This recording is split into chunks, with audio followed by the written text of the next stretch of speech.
Welcome back to Orchid House. I'm Olivier in Fort Lauderdale, and today I wanted to talk about watering. So obviously we do not have death registries for orchids, but I'm certain, 100% certain when I say that the vast majority of orchids demise, well, the cause is overwatering, and that's because there's a misunderstanding of their needs. So I would say if you're struggling to grow orchids, your priority number one is mastering the watering skill, because that's the most important skill. So what's important to keep in mind is that 70 to 80% of orchids are epiphytes. That means they grow into trees, they attach to the tree, their roots, and that's the important factor, the roots are exposed to the elements at all times. So even if they live in areas with tropical monsoon and constant rains, so the roots absorb all that water, but then there's a breeze, the rain stops, and then they dry out very fast. So what do? We put them in pots with a medium, and the medium is water retentive. So the roots stay wet much longer than they would in nature. And so certain types will take that, certain types will actually like that, but the vast majority does not. And so I remember my early days, and I was just growing Phalaenopsis at the time, and so after 1 year, the beautiful flowers were gone, the plant looked miserable, and I took it out of the pot, and guess what? Every single root was rotten. So why? Because I kept on watering. I thought the plant needed a lot of water, and the roots suffocate in the medium, and they end up rotting. So that's what's important to understand, is the wet and dry cycle. So these tropical orchids, I mean, they are used to a lot of rain, but they also need to dry out in between. So Oncidiums, the dancing ladies, they are the ones with the big spray of yellow flowers, usually in branching spikes. They are beautiful. They are not as common maybe as others, but I mean those really need to dry out thoroughly in between watering cycles. They have these pseudobulbs that are plump when they are healthy, and that pseudobulb is a water reserve. And all these plants are used to living in areas that have a lot of drought. I mean there's no rain constantly, and so they need to be able to dry out every time. The Cattleya is extremely popular, probably down here in South Florida, the most popular orchid, and in general probably among the most popular ones besides Phalaenopsis.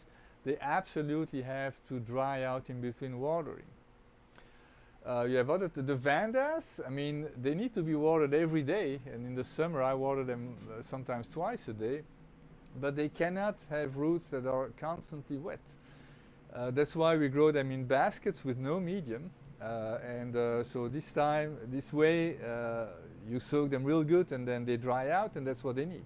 If they are in a pot with feet, their roots that stay wet all the time, they will rot. So other types, here we have the Catasedums, which is one of my favorite genera. This is the growing season. You see there are a lot of them are in bloom or in spike. These girls need to stay wet constantly during the growing season, but even wet constantly doesn't mean soggy the whole time. So you make sure they don't stay dry, but they cannot be constantly in stagnating water. The Stanopias, you have one here. Those they say they should never dry out. I slightly disagree. I think letting them approach dryness is a good policy. So what else do we have? The Dendrobiums, I'm not going to go there. It's such a vast genus with so many different needs. You have to research them. So Cattleyas, Phalaenopsis. Well, Phalaenopsis, so the Phalaenopsis technically does not have a pseudobulb, and so supposedly they don't have a storage mechanism to store water, and so they are supposed to be watered all the time. I grow mine very dry, on the dry side, and it's perfect. I mean, they don't need to be constantly wet. You're going to kill them. The Bulbophyllum, that's another genus which is enormous, so there's so many different needs, but unlike Dendrobiums, they have, for the most part, they need to be wet at all times, but again not soggy at all times. So I grow them in sphagnum moss, and that moss gets watered regularly, and you see they have these plump bulbs. But so it depends on the genus. So the first thing to really keep in mind, you have to alternate the wet and dry cycle. That's very important, especially for Cattleyas, especially for Oncidiums. Even the Vandas need to dry out. You cannot think that your plant is going to die because it's dry. These orchids are extremely resilient, and so they will face adversity and they know how to cope with it. On the other hand, when you water, you should soak them real good. Every orchid, all these tropical orchids, they live in areas where they have monsoon rains at times, not constantly, some constantly, but most of the time not. But so they are used to being soaked real good. So just a little bit of watering will not do. So when you water them real good. And if all you do is just a Phalaenopsis indoors, well, put your Phalaenopsis underneath the faucet and then let it really soak real good. Let it drain, and then you put it aside and you let it dry out, and once it's nice and dry, then you can start over. But for me here, all my orchids, whenever they get watered, they get soaked. So the ones that I water by hand are usually the ones that are very special or that are mounted. The mounted ones can be watered every day, so there's no risk of overwatering. But when I water them real good. And then the sprinklers, 2 or 3 times a week, once in the winter, they run for like 10-15 minutes, and so they soak everything real good. That's important. If you water by hand all the time, you may end up underwatering your plants. So another thing, when you have rain, like the weatherman says it's going to rain the next 24 hours non-stop, it's going to be a washout, wonderful. If you grow your orchids indoors, put them outside. And mine, I mean, I know they're gonna love it. And for you, a test that I recommend is that the day before it's gonna rain, you go and touch the leaves, you touch the bulbs, feel the bulbs, and then you do that again the next day after the massive rain, and the leaves should be much harder, much plumper. The bulbs are gonna plump up. These Catasediums, when there's 24 hours of rain, they're going to be rock hard like this one.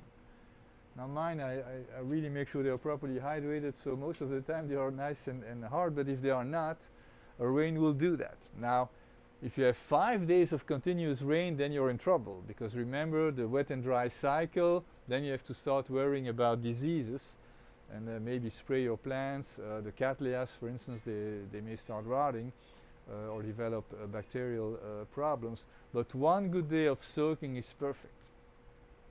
I also use the dunking practice, which is, you often read negative comments about it. So basically what I do, I put a bucket or a container filled with water, and then I put the plant in there and it stays overnight. And to me, what it does, it replicates the monsoon rain that the plant will experience in the wild. The reason why it's being criticized is that you really cannot reuse that water for another orchid, because if the orchid that you've been dunking is diseased, well, you're going to transfer the disease to the other plant. So you really have to be disciplined and not reuse the water. And then to me, what I find negative about it is there's some level of wasting water, and we live in a world where water is constantly becoming scarcer. We don't have that problem yet here in South Florida. It might be coming because too many people keep on moving down here. But yeah, so but it really is helpful. So a plant that's dehydrated, that's a good way to try and give it a boost. My Stenopias, that, I mean, like I say, I don't mind letting them approach dryness, and obviously this one won't be able to be dunked because of the way it's grown. But I mean, I like doing that because they really need to have a lot of water when they get water, so that's very good for them. Your Catasediums, when they are nearing dormancy, the leaves are starting to yellow.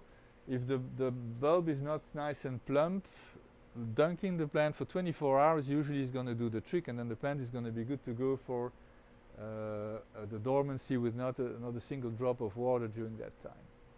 So it's all a matter of balance. Also seasonally, a lot more water during the summer because the plants are growing of full growth mode. Either they bloom at that time or they really try to grow as much as they can. In the winter, many orchids are either dormant or growing at a very slow pace, so a lot less water is needed.